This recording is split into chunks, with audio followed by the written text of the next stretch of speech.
Nice to meet you. Thanks for taking the time. I know it was a tough one in Austin this past weekend, but you've seemed to found your groove a little bit. You had six top 10 finishes in the last nine races, I think it is, a couple podiums, a sprint win. So what's kind of changed for you, especially since Silverstone? Um, I think the biggest change, in all honesty, has been the car. Since Silverstone, we put some upgrades on the car and really turned things around, which was a nice change from the start of the year. And yeah, I think also for myself, just getting more and more comfortable with the car, knowing how I need to drive it to be quick, just getting more experience in the races, and yeah, just more consistency. I think at the start of the season I had some good moments, but now maybe Austin excluded, I'm starting to put it together a bit more, and I think that's probably been the biggest difference. I was going to say, how much does that confidence help you along the way that it is your rookie season and it was kind of up and down at the start? And then, like you said, the changes in the car. And then now, four races left here on the calendar and then going into next year as well. Yeah, it's a very nice feeling to have. I've got full confidence in the team with what after what they've been able to achieve this year. I guess for me, having upgrades to a car was quite a new thing because it was not something I had in all the junior categories. But yeah, everything we put on the cars worked as well as we hoped. It's done exactly what we expected it to, which I think fills everyone with confidence. And for me, in my first season, um, especially where we started, knowing that we had the power and the capability to turn it around so impressively, yeah, gives me a lot of confidence for the future. Obviously, I'm around at McLaren for many years to come now, which is exciting too. So yeah, just confidence from a lot of angles, and yeah, I think the next few races might be a bit tough for us, but in saying that, we're expecting Austin to be tough, and we're still in the fight with Mercedes and Ferrari, or a bit quicker than Ferrari, and not far off Red Bull either. So yeah, exciting times, and obviously looking forward to next year as well, and hopefully we can start off on the right foot. I love it. I love it. And I know so many people bring up the fact that you won, the Euro Cup, Formula 3, Formula 2, all in rookie, consecutive seasons. And then you come to Formula 1.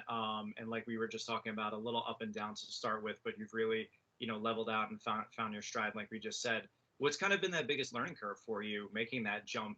Every year you're making a jump. It doesn't obviously get higher than this, but what's that been like for you, and what's been the biggest learning curve maybe going from F2 to F1? Yeah, there's been a lot of learning curves, to be honest. I think, firstly on the track, there's been a lot of new circuits for me this season. Also, a lot of circuits that I haven't been to for a few years. So just getting used to that's been a challenge. Racing against the best guys in the world, which is not an easy task either. Everything off the track that comes with it, I guess, being a professional racing driver now instead of trying to become a professional. All the media attention, the partners that we have on board with the team. Driving for such an iconic brand like McLaren too. They're all very different things, and I guess getting used to all of that, especially the off track stuff, has probably been the biggest change from the junior categories. But this is easy, right? Like this isn't stressful. I'm not asking you too tough of questions. We're having fun, No, no, right? it's all good. It's good. It's not so much, I guess, the difficulty of it. It's just that there's a lot more of it. Yeah, that's probably the biggest difference. Yeah, yeah, I'm sure. It's not just head down, focus on the race and all the things that you Yeah, have to do behind the wheel. It's everything else that comes with it. And, with that drive to survive is such a huge global phenomenon, especially here in the United States. So talk about that and just the importance that has been for F1 and for growing, motorsport, especially here in the United States, knowing that, guys like you are household names, where in the past people would be like, F1, F1, I only know NASCAR. yeah, exactly. I think it's been a massive influence for the US followers, especially, and I guess opened or shown at the US in particular what Formula One's about. And I think for everybody. that follows the sport. It gives them a much more behind the scenes view of what the drivers do, what we go through, and I guess for people that are not as interested in the technical side of things or the sporting side, it gives them a view into what we do and what our lives are like. So yeah, I think it's been a massive positive for the sport. It's introduced Formula One to a lot of new fans as well. Austin, I don't know what the crowd figures were like, but there was a lot of people watching when we went on the drivers' parade before the race. So yeah, clearly it's had a really positive effect, and also for us as teams and drivers, it shows the world what we do and what we're capable of as well. That's awesome. And speaking of the United States, right? There's more races here in the U.S. than ever before. Miami's in its second year. Las Vegas is coming up in a month. I know that you obviously have Mexico and Brazil in between now and then, but just talk about the excitement around that race and racing down the strip. And it's, I think some people have said it's going to be the biggest sporting event on the planet this year. So no pressure whatsoever, right? Exactly, yeah. It's going to be a really cool weekend. Racing down the strip in Las Vegas is going to be very unique. So yeah, it should be exciting. I don't know if the track will suit us as a team that well, if I'm honest, but it'll be a unique experience nonetheless. Be pretty crazy. Even just some of the simple things like racing on a Saturday, having qualifying at midnight. It's also going to be pretty cold from what we're predicting, so that could add another challenge for the tires in particular. So a lot of unknowns, but what I think is known is that it's going to be a pretty crazy and mega event. Well, if it's any consolation, you and every other driver and every other team has to deal with that, right? The new track, the weather being a little colder, so it's not just you guys. So if that helps put it in Exactly. perspective a little bit. Yes, Uh, exactly. we were talking about it a little bit earlier. You're sitting ninth in the driver standings. Your teammate Lando is sixth. McLaren's fourth in the constructors. Obviously, with four more races to go here, how would you classify this season? Your first in F1, like we said, and just for you as an individual and maybe for the team as well. Yeah, I think for myself, it's been on the whole a year I've been happy with. I think after not racing last year, I think I got up to speed sort of as quickly as I could hope, back up to racing speed. I think probably my biggest thing I've been trying to work on is being consistent, like I said before, which has definitely been stronger in the second half of the season. I think it's still an area to improve on, but yeah, that was probably the biggest focus at the start. And I think also, just being able to deliver when we've had the car to be there. Like Qatar, for example, it's not, it was really the only opportunity we've had to win a sprint and start at the front, and yeah, to be able to actually come through with that and deliver was a very big confidence boost. I think as a team, obviously the start of the year was tricky and difficult. I guess we kind of knew that before the season started. We weren't particularly happy with how the car was looking, but yeah, we've managed to turn it around, and I think we identified the problems and the things we wanted to change very quickly, and we've acted on them as well as we can. So yeah, it's been a much more fun second half of the year, being able to fight for podiums and challenge for wins in some occasions. And yeah, to now be fourth in the constructors is a massive turnaround. Of course, we want to be closer, but yeah, it's exciting to be able to have this form at the moment, and hopefully something we can carry into next year. Love that. That's great. I mentioned your teammate Lando earlier. I think he's just a year older than you, if I'm not mistaken, but he just had his 100th race in F1, so a little more experience as opposed to you. You're in your rookie season. So just talk about your relationship with him and maybe what are some things you're able to learn from him, knowing that he now has hit that century mark, in F1 starts. And does it help that you guys are so close in age? Because I know other teams, there's usually a younger driver and a bit of an older, more experienced one, but you have, a teammate who's very experienced at such a young age.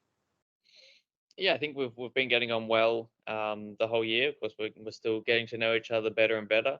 But from the beginning of the year, we've always worked well together, I think, in terms of trying to help the team understand what we want from the car. I think we've always given very similar feedback to what we want. So from that aspect, it's been really good. And I think just even having him as a teammate, like you said, is got a lot of experience at a young age. I'd like to point out older than me, but still very young. I always remind him of that too. But no, it's been nice having him as a teammate, as a reference. I think he's definitely established himself over the last 5 years as one of the top drivers in Formula One. So to be able to see how he drives, see how he works with the team, it's been very useful for me as well. So we get along well. We work together well, and yeah, it's an exciting teammate pairing, I think, for the years to come. I was going to say certainly a nice 1-2 punch, and you just alluded to my next question. I know you touched on it a little bit before. I think it's been a little over a month now since you signed an extension with McLaren through the 2026 season. So just talk about the weight that's kind of off your shoulders with that, knowing that you're going to be with the team for the next couple of years here, and just what that means to you, having that kind of security, and is it how much of a testament is it to the success you guys have had this season? Yeah, I think for me, I was never really that concerned with I guess the weight on my shoulders or anything. I knew I was already signed up for next year. So in some ways it was a pleasant surprise when we started talking about an extension already. And yeah, I think it was a no-brainer for both sides really. I feel like we've been working together really well. From my side, I can't be happier with the team, with how they've welcomed me in the first place, how they've continued to welcome me through the season, and also just the progress we've been able to make. It's very exciting. So yeah, from my side, extremely happy. The team been happy with what I've been doing too. So yeah, just very excited to be in Papaya for the years to come. I was going to say, how much will that stability help knowing that it is, you and Lando and you guys are together for a couple years, moving through, and there isn't a lot of change, or at least there shouldn't be for those couple years that you guys, like you said, first year under your belt together, and then just kind of can keep growing from there. Yeah, definitely. I think for everyone in the team, it's always nice to have stability. It's nice for me to have stability as well. But yeah, I think for everyone back at the factory, especially, having a stable driver lineup, that I feel like we're both able to perform 90% of the time. So I think that's always a confident. It's a good show of confidence for the team, and yeah, accompanying that with a car that's been improving a lot through the season. It's very exciting, and I guess in some ways it just removes sort of an element of change for the team. So yeah, we're going to have the same drivers giving feedback for the next few years, and yeah, I think it's all been working well this year. So hopefully it continues to go in that way.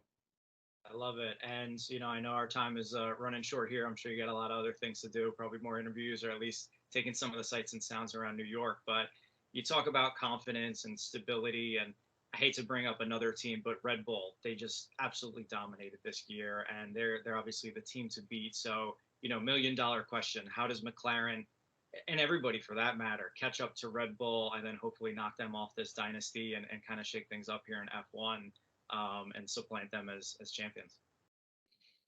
Uh, we're all working to try and beat them, that's for sure. And I think we're getting closer. I think for us as a team, we've still got I guess tracks that suit us better and tracks that don't suit us as well. I think Qatar and Japan really suited us nicely. Um, and I guess in some ways that was one of the only kind of slip ups that they've had, and we managed to capitalize in the sprint. So um, we're definitely getting closer. The pace is getting stronger. Even in Austin, Mercedes looked extremely quick. Lando finished 10 seconds off in third. So we're getting there. I think the teams around us are also getting closer. So yeah, it's going to be exciting to see what next year brings in particular. I think a lot of teams have basically shifted towards next year's car now. But yeah, we're definitely getting there. There's no magic bullet. We've put a few magic bullets on the car this year, and it's got us a lot closer. But yeah, there's still a lot of hard work to go.